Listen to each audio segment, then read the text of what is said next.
नमस्कार दोस्तांनो, नवीन ब्लॉगमध्ये तुमचं स्वागत आहे. तुम्ही आणि म्हणणार हा सकाळ सकाळी कुठं तयार होऊन जात आहे. मग असेच अनिकेतचा फोन आला होता. अनिकेत म्हणाला माझं गडिंगला काम आहे एअरटेल ऑफिसमध्ये, जाऊन या चल. मग काय मी तयार होऊन चाललो त्याच्या घरी. मग का तयार होऊन त्याच्या गल्लीत आलो. तो बी तयार झालेलाच. मग त्याच्या डायरेक्ट घरी आलो. मग चल म्हटलं जाऊया.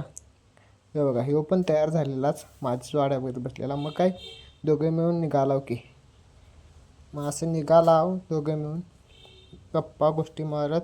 मग आला बघा इथं आता डायरेक्ट भडगावच्या रोडला. आता भडगावचा रोड आला बघा ह्यो.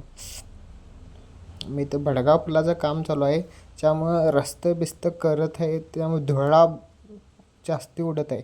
मग गाडी चालवायचं मुश्किल आहे. पण भडगाव पूल बघा कसा झाला, एक नंबर टॉपचा विषय.